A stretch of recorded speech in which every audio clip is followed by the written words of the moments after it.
العالمین والعاقبۃ للمتقین والصلاة والسلام علی سید الانبیاء والمرسلین محمد وعلی آلہ واصحابہ اجمعین، اما بعد فاعوذ باللہ من الشیطان الرجیم، بسم اللہ الرحمن الرحیم۔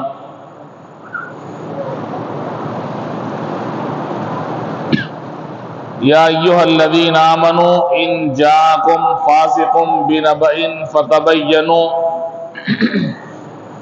ان تصیبوا قوما بجہالۃ فتصبحوا علی ما فعلتم نادمین، صدق اللہ العظیم۔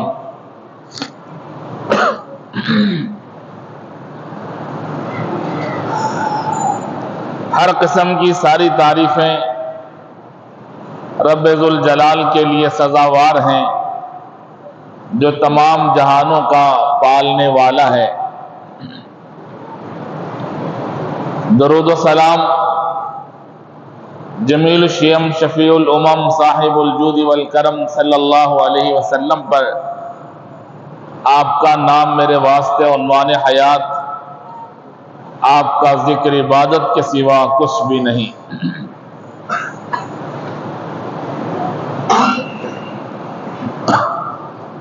یقیناً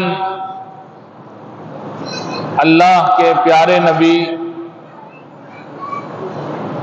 حضرت محمد الرسول اللہ صلی اللہ علیہ وسلم کا نام نامی اسم گرامی کو کہنے کے لیے آدمی کو ادب کا، احترام کا لحاظ رکھنا چاہیے۔ اسی لیے شاعر نے کہا کہ ہزار بار بشویم دہن ز مشک و گلاب، ہنوز نام تو گفتن کمال بے ادبیس۔ فارسی کا یہ شعر ہے۔ شاعر کہتا ہے کہ اگر میرے منہ کو ہزار بار گلاب کے پانی سے دھو کر پھر میں نبی پاک صلی اللہ علیہ وسلم کا نام نامی لوں، پھر بھی یہ آپ کی شان میں بے ادبی کہلائے گی، اس لیے کہ وہ نام بڑا پاکیزہ ہے، بڑا مقدس ہے، بڑا مبارک ہے۔ اس کے لیے ہمیں جب نام لیں گے تو ہمارے لیے برکت کا، سعادت کا ذریعہ بن جاتا ہے۔ بزرگان محترم، اللہ کے پیارے نبی حضرت محمد مصطفیٰ صلی اللہ علیہ وسلم نے زندگی کے مختلف شعبوں میں، مختلف پہلوؤں میں آداب سکھائے۔ ایک زندگی بچپن کی ہے، ایک زمانہ جوانی کا ہے، ایک زندگی انفرادی ہے، ایک زندگی شادی شدہ کی ہے، تجارت کی زندگی ہے، معاشرت کی زندگی ہے۔ ہر لائن میں نبی کریم صلی اللہ علیہ وسلم نے آداب سکھائے، اخلاق سکھائے، تعلیم دی۔ خاص طور پر اللہ تعالیٰ نے چند باتیں سورہ حجرات میں نازل فرمائی ہیں۔ سورہ حجرات 18-20 آیتوں کی چھوٹی سی سورت ہے، لیکن اس چھوٹی سی سورت میں بڑی بڑی باتیں اللہ تعالیٰ نے ارشاد فرمائی ہیں جو ہمارے معاشرے سے تعلق رکھتی ہیں، جس میں خاص طور پر اللہ تعالیٰ نے ایک دوسرے کا مذاق اڑانے سے منع فرمایا۔ ایک دوسرے کو دیکھ کر ہنسنا، ایک جماعت دوسری جماعت کا مذاق اڑانا، ایک دوسرے کو ذلیل کرنا۔ لا یسخر قوم من قوم، یہ نہ سمجھے کہ ہماری جماعت تمہاری جماعت سے اچھی ہے، ہم تم سے بہتر ہیں اور تم کمتر ہو۔ اللہ تعالیٰ فرماتے ہیں عَسَىٰ يَكُونُوا خَيْرًا مِّنْهُمْ، ہو سکتا ہے کہ جن کا تم مذاق اڑا رہے ہو وہ ہو سکتا ہے تم سے اچھے ہو۔ انصاف کرنے والا پروردگار ہے، ہم نہیں کہہ سکتے۔ اسی طرح عورتوں کے بارے میں اللہ تعالیٰ نے فرمایا وَلَا نِسَاءٌ مِّن نِسَاءٍ، کچھ عورتوں کا مذاق نہ اڑائے۔ عَسَىٰ أَن يَكُنَّ خَيْرًا مِّنْهُنَّ، ہو سکتا ہے کہ جن کا مذاق اڑایا جائے وہ بہتر ہو۔ یہ خاص معاشرے کی بیماری ہے، کسی کے لباس کو دیکھ کر، کسی کی ٹوپی کو دیکھ کر، کسی کے مکان کو دیکھ کر، کسی کی گفتگو کو دیکھ کر آدمی مذاق اڑا دیتا ہے۔ دو چار آدمی ہنستے ہیں، اچھا لگتا ہے، لیکن یہ پتہ نہیں چلتا کہ میرے اس جملے کی وجہ سے، میرے اس مذاق کرنے کی وجہ سے اس کے دل میں کتنی تکلیف ہوئی ہے۔ یہ ایک دوسری چیز اللہ تعالیٰ نے فرمایا وَلَا تَلْمِزُوا أَنفُسَكُمْ وَلَا تَنَابَزُوا بِالْأَلْقَابِ، غلط ناموں سے پکارنا، غلط فہمیاں پیدا کرنا، پوری خبر معلوم نہیں فوراً فیصلہ صادر کرنا۔ قرآن مجید میں اللہ تعالیٰ نے ارشاد فرمایا کہ اگر کوئی تمہارے پاس کوئی خبر لے کر کے آئے تو پہلے اس کی تفتیش کرو، چھان بین کرو، بھئی یہ خبر صحیح ہے کیا؟ کہیں ایسا نہ ہو کہ تم غلط خبر کو بھروسہ کر کے دوسروں تک پہنچانے کے نتیجے میں بعد میں تمہیں شرمندگی اٹھانی پڑے۔ آج کل واٹس ایپ میں، فیس بک میں، مختلف چیزوں میں جملے آتے ہیں، ٹھیک ہے، حدیثیں آنے لگی۔ اللہ کے نبی علیہ السلام نے فرمایا کوئی ایک جملہ ہے، اس کے نیچے حوالہ نہیں ہے، اگر ہے تو وہ صحیح ہے، غلط ہے۔ کوئی ایک جملے کو کسی صحابی سے منسوب کر کے ڈیزائن بنا کر بھیج دیا جاتا ہے اور وہ لوگ شیئر کرتے ہیں خوشی سے، انہیں معلوم نہیں ہے نبی پاک صلی اللہ علیہ وسلم نے جو ارشاد فرمایا وہی نبی کی طرف منسوب ہوگا، جو بات اللہ کے نبی نے نہیں فرمائی اس کو نبی کی طرف منسوب کرنا بہت بڑا گناہ ہے۔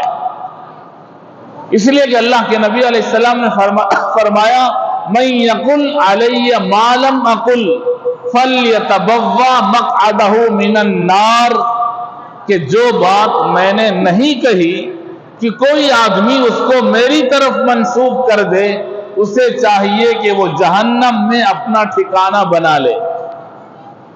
سوچنا چاہیے۔ ہم سمجھتے ہیں کہ نیکی ہے اس میں، خیر ہے اس میں، خدا نخواستہ اگر وہ بات جھوٹی ہے، نبی پاک صلی اللہ علیہ وسلم نے وہ بات ارشاد نہیں فرمائی ہے، حضرت ابوبکر نے وہ بات نہیں کہی ہے، کسی نے جھوٹ بنا کر بھیج دیا آپ کو، آپ نے سمجھا کہ یہ خیر ہے، اللہ کے نبی علیہ السلام نے فرمایا تفتیش کرو، اس کو معلوم کرو۔ غلط فہمی پیدا کرنے والے کچھ لوگ ہوتے ہیں، برا گمان پیدا کرتے ہیں، بھئی وہ آدمی اچھا نہیں ہے، میں نے فلاں جگہ میں بھی دیکھا اور یہاں بھی دیکھا، یہاں بھی دیکھا، اپنی باتوں کے ذریعے سے کسی سامنے والے کے بارے میں غلط فیصلہ کر دیتے ہیں کہ وہ آدمی صحیح نہیں۔ بدگمانی پھیلانا، غلط فہمیاں پھیلانا، یہ ایک معاشرے کی ایک بڑی بیماری ہے جس کی وجہ سے اچھا خاصا نیک آدمی لوگوں کی نظر میں برا ہو جاتا ہے۔ یہ کام شیطان کا ہے، لگائی بجائی کا کام کرنا، چغل خوری کا کام کرنا، اس کی بات اس تک پہنچانا، اس کی بات اس تک پہنچانا، دوسرے کی تیسرے کو پہنچا کر خاندان میں آگ لگانے کا کام، جھگڑے پیدا، میاں بیوی میں جھگڑا کرنے کا شیطان کا بڑا کام۔ ہمارے اساتذہ فرماتے تھے کہ شیطان کی عادت ہے کہ وہ روزانہ سمندر پر پانی پر اپنا تخت بچھاتا ہے اپنے سارے شاگردوں کو جمع کرتا ہے، روزانہ ان سے رپورٹ لیتا، بھئی تم نے آج کیا کیا، تم نے کیا کیا، تم نے کیا کیا۔ وہ کہتا ہے میں نے کسی تاجر کو ڈنڈی مارنے پر مجبور کیا، وہ کہتا ہے کہ میں نے یہ کیا، میں نے یہ کیا۔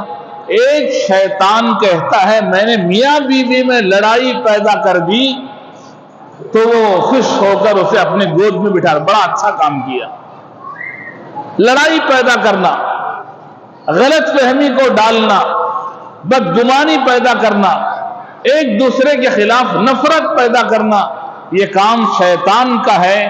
جو انسان، جو مسلمان یہ کام کرتا ہے یا جو عورت یہ کام کرتی ہے، وہ چاہتی ہے کہ بھائی اور بھائی کی بیوی میں دراڑ پیدا ہو، طلاق اور خلع کی نوبت آ جائے، یہ لوگ محبت کے ساتھ نہ رہیں۔ یہ جو ساس یہ چاہتی ہے کہ بیٹے اور بہو کے درمیان جدائی ہو جائے، تو یہ ساس نہیں ہے، شیطان ہے جو انسان کی شکل میں ہے۔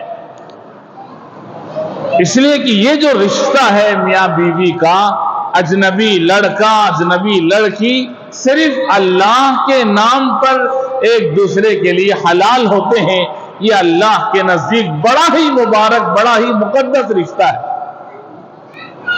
عورتیں چاہتی ہیں کہ اپنی غیبت کے ذریعے سے، چغل خوری کے ذریعے سے دن رات فون میں، گفتگو میں، باتوں میں کہیں نہ کہیں کوشش کر کے اس خاندان میں پھوٹ ڈال دیا جائے، میاں بیوی کے درمیان دوری پیدا کر دی جائے۔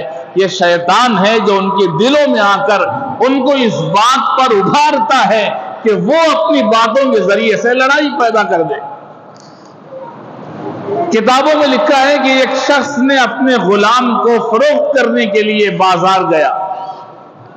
اس کے پاس ایک غلام ہے، اس زمانے میں غلام بیچتے تھے، لوگ خریدتے تھے۔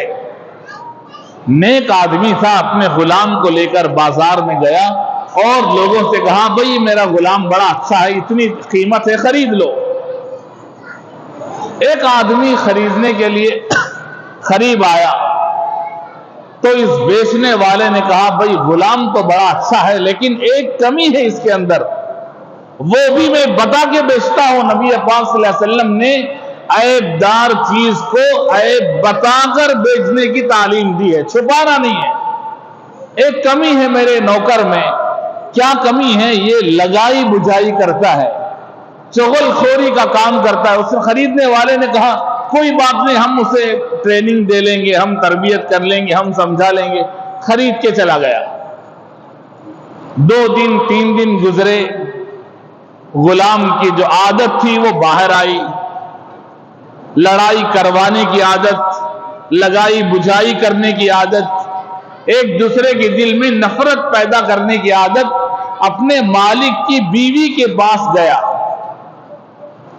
کہنے لگا تمہارے شوہر تم سے محبت نہیں کرتے، تم سے وہ نفرت کرتے ہیں، اس لیے ان کے دل میں دوسری ایک اور عورت سے شادی کرنے کا خیال پیدا ہو رہا ہے۔ یہ ساری چیزیں میں آپ کو ہمدردی کے نتیجے میں بتا رہا ہوں۔ اس لیے ایسا کرو کہ اگر تمہارا شوہر تمہارے ہی پاس رہے، صرف تم سے محبت کرنے لگے، کسی اور عورت سے نکاح نہ کرے، تو میرے پاس ایک نسخہ ہے۔ کیا نسخہ ہے؟ ایک کام کرو، تمہارے شوہر کے سر کے پیچھے گدی کے چند بال کاٹو اور میرے پاس لا کے دے دو، میں اس میں کچھ عمل کروں گا، تمہارا شوہر تمہارا غلام بن جائے گا۔ عورت کو یہ پٹی پڑھائی، بات سمجھائی، عورت تیار ہو گئی، جلد بازی ہے۔ ایسا کرو کہ جب رات میں وہ سو جاتا ہے گہری نیند میں، تو چھوٹا سا قینچی لو، چاقو لو اور بال کاٹ کے میرے پاس لا کے دے دو۔ عورت تیار ہو گئی یہ کام کرنے کے لیے کہ شوہر میرا ہی رہے۔ وہم پر بہت جلد یقین آتا ہے عورتوں کو۔ پھر شام میں مالک کے پاس گیا، وہ نوکر اپنے مالک کے پاس جا کے کہنے لگا تمہاری جو بیوی ہے اس کی نظر دوسرے مردوں کے پر ہے، وہ دوسرے مردوں کو چاہتی ہے اور وہ چاہتی ہے کہ تمہیں قتل کر کے تمہارے پیسے سونے چاندی زیورات سب لوٹ کر یہاں سے فرار ہو جائے۔ اس لیے تم نوٹ کرو، آج رات تمہارے پاس وہ چاقو لے کر آئے گی۔ دونوں کو پٹی پڑا دیا۔ اس لیے شوہر جاگتا رہا، آنکھیں بند کر لی اس نے، اس انتظار میں کہ جو میرے نوکر نے بتایا وہ صحیح ہوگا یا نہیں۔ آنکھیں بند کر لی، جاگا رہا لیکن سونے کی ایکٹنگ کرتا رہا۔ عورت کو پٹی پڑھایا کہ اس کے بال نکالنا، جب وہ قریب آئی بال نکالنے کے لیے چاقو نکالا، فوراً اس نے پکڑ لیا۔ کہنے لگا کہ تو مجھے قتل کرنا چاہتی، میں تجھے قتل کر دیتا ہوں۔ اس نے قتل کر دیا اپنی بیوی کو۔ گاؤں والے آئے، اس نے شوہر کو قتل کر دیا۔ علماء نے اس واقعے کو لکھنے کے بعد لکھا کہ ایک آدمی کی جو بیماری تھی چغل خوری کرنے کی، اس نے دونوں جانوں کو ہلاکت میں ڈال دیا۔ اسی لیے اللہ تعالیٰ نے ان چیزوں سے منع فرمایا کہ جو انسان کی زندگی میں دراڑ پیدا کرنے کا کام کرتے ہیں۔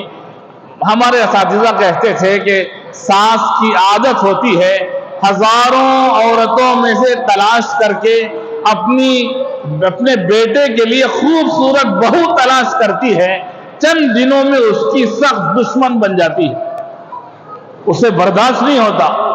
ہر وقت یہ دعا مانگتی ہے کہ ایسا ہو کہ میرے بیٹے اور بہو کا خلا ہو جائے، طلاق ہو جائے۔ یہ بیٹی بہن چاہتی ہے کہ وہ بھائی کی زندگی میں درار پیدا کرے۔ ایسی عورتوں سے پناہ مانگنی چاہیے اور ان کی اصلاح ضروری ہے۔ شیطان ان کے اندر یہ جذبہ پیدا کرتا ہے کہ وہ چغل خوری کا کام کریں، غیبت کریں، دوسروں کی برائی بیان کریں۔ زبان چلتی ہے قینچی کی طرح۔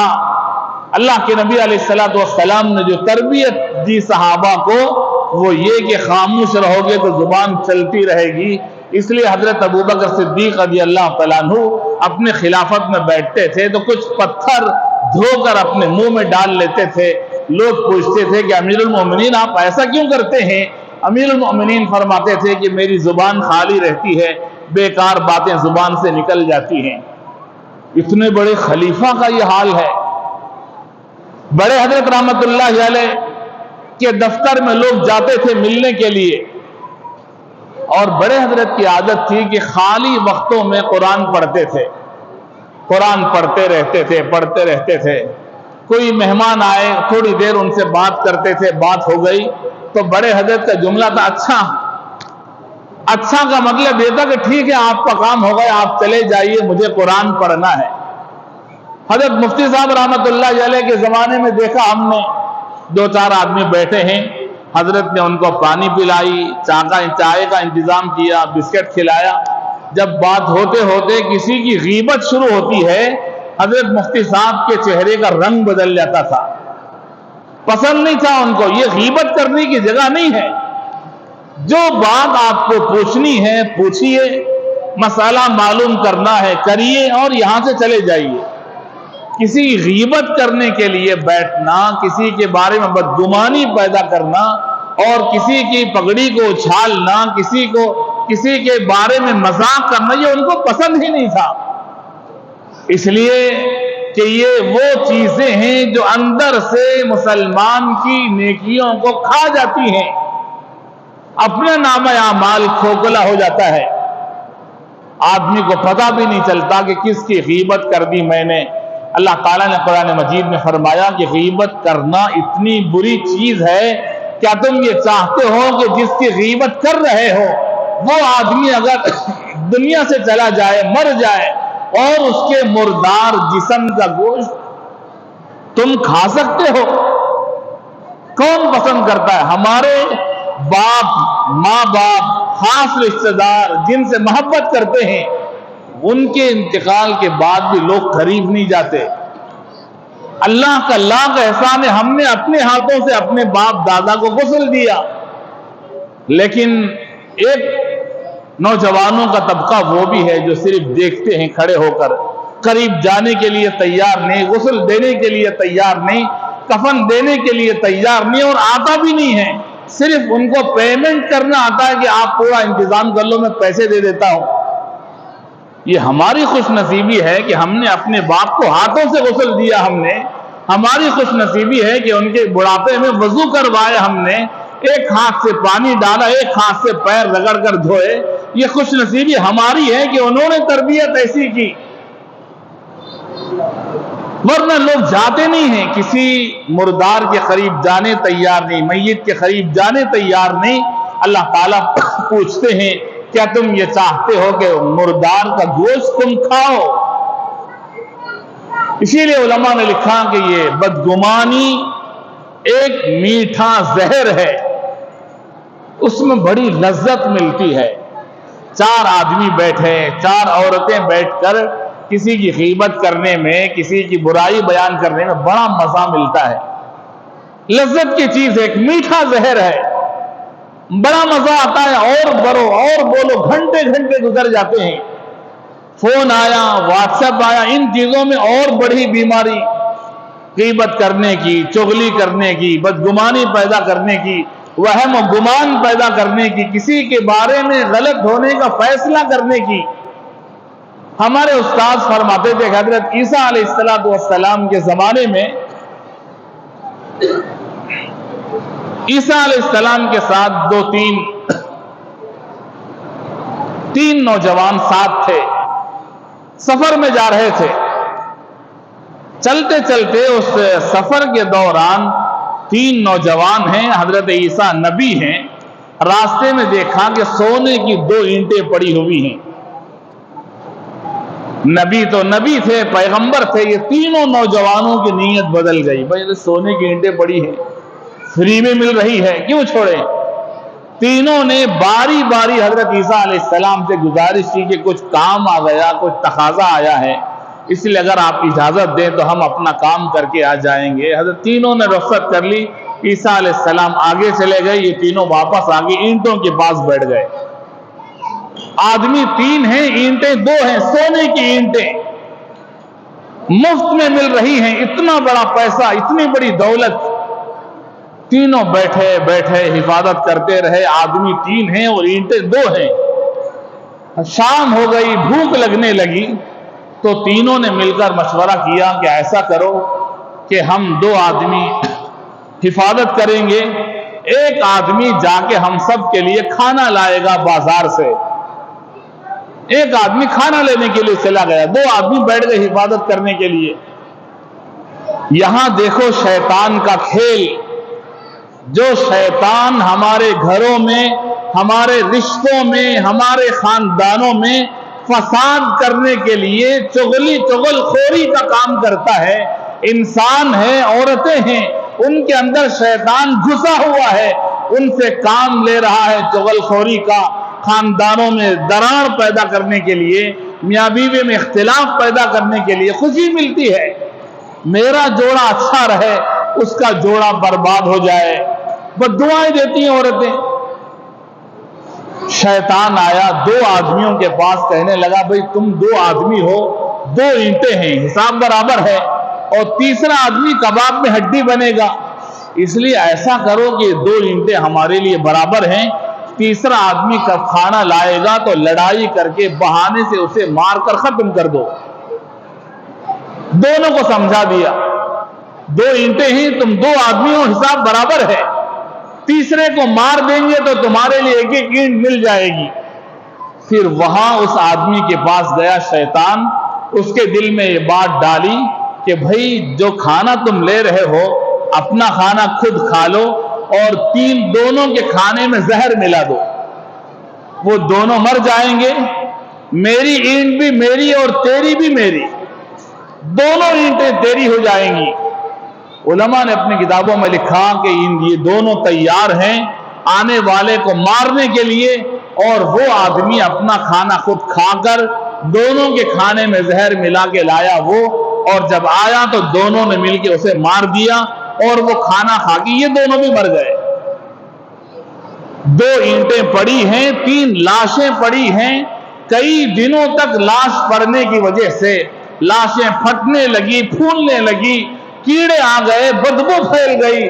چند دنوں کے بعد ان کے نبی پیغمبر حضرت عیسیٰ علیہ السلام پھر اسی راستے سے واپس آئے، تو دیکھ کے کہنے لگے کہ دنیا کی ہرس کرنے والوں کا یہی حال ہوتا ہے، دنیا تو گئی لیکن زندگی ختم ہو گئی، جسم میں کیڑے پڑ گئے، نہ کسی کو ہاتھ دنیا، اسی لیے کہتے ہیں کہ دنیا بڑی بے وفا ہے، اس کے پیچھے بھاگنے والا کبھی کامیاب نہیں ہوتا۔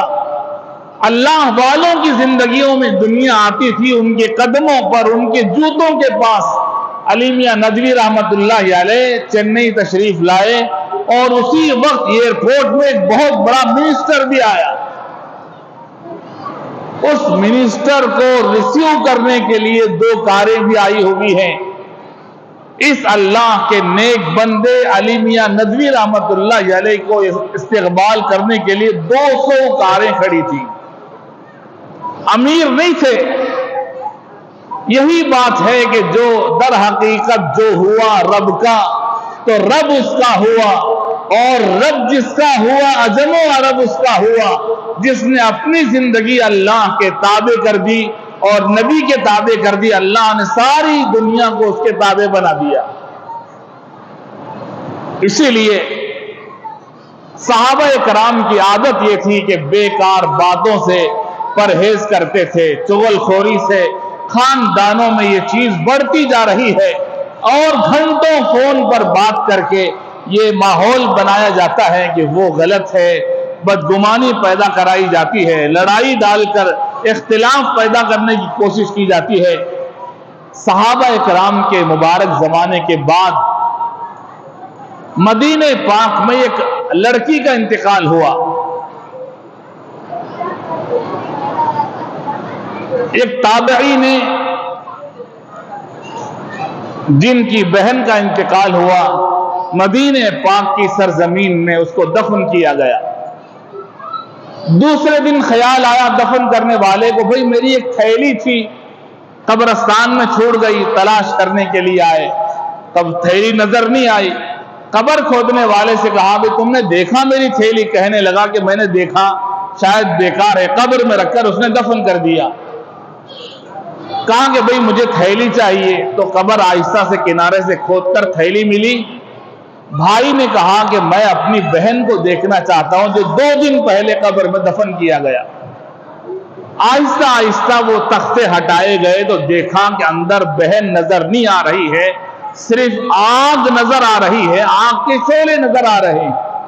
گھبرا گیا یہ آدمی، چیخنے چلانے لگا، فوراً قبر کو بند کر دیا، دوڑ کر اپنی ماں کے پاس آیا اور سوال کرنے لگا، امی جان میری بہن کی قبر میں نے دیکھی، چھوٹا سا حصہ کہ اس میں آگ جل رہا ہے، آگ کی لپٹیں ایک دوسرے کو کھائے جا رہی ہیں، کیا بات ہے؟ تو وہ ان کی ماں نے کہا کہ میری بیٹی کے اندر کوئی برائی نہیں تھی، صرف ایک برائی تھی کہ وہ لگائی بجائی کا کام کرتی تھی، چغل خوری کا کام، رشتوں میں دوری پیدا کرنے کا کام، محبت کو نفرت میں بدلنے کا کام، لوگوں کے درمیان رشتہ داریوں کو توڑنے کا کام۔ اللہ کے نبی علیہ السلام کی جو تعلیم ہے وہ سل من قطعت کی ہے، جو تجھ سے کٹ جائے اس سے جڑ جاؤ، واعف عمن ظلمک جو تم پر ظلم کرے اسے معاف کرو، واحسن الی من اساء الیک جو تمہارے ساتھ برائی کا برتاؤ کرے تم اس کے ساتھ اچھا برتاؤ کرو۔ یہ نبی کی تعلیم۔ اس لیے گھروں میں جو دراڑ پیدا ہوتا ہے، رشتہ داریاں ٹوٹتی ہیں، نوبت طلاق اور خلے تک آ جاتی ہے، بدگمانی غلط فہمیاں پیدا کی جاتی ہیں، اس کا مقصد یہ ہوتا ہے تاکہ شیطان خوش ہو، اللہ ناراض ہو جائے۔ نبی کریم صلی اللہ علیہ وسلم نے اسی لیے فرمایا کہ زبان کا صحیح استعمال ضروری ہے، جتنا آدمی خاموش رہے گا اتنی نیکیاں اسے ملیں گی۔ ایک حدیث میں اللہ کے نبی صلی اللہ علیہ وسلم نے فرمایا کہ بندے کو، مسلمان کو خاموش رہنے پر جو اجر ملتا ہے وہ 60 سال کی نفل عبادت سے بھی بہتر ہوتا ہے۔ کوئی ضرورت نہیں ہے بات کرنے کی، خاموش رہنا ہے، اللہ کی عبادت ہے۔ باتیں کریں گے تو برائی نکلے گی، مذاق نکلے گا۔ کبھی کبھی ایسا ہوتا ہے کہ ایک آدمی تھا، پہلے زنا کرتا تھا، مسلمان، پہلے اس کی عادت تھی شراب پینے کی، پہلے اس کی عادت تھی سود لینے دینے کی، غلط کام پہلے کرتا تھا، لیکن اس نے توبہ کر لیا۔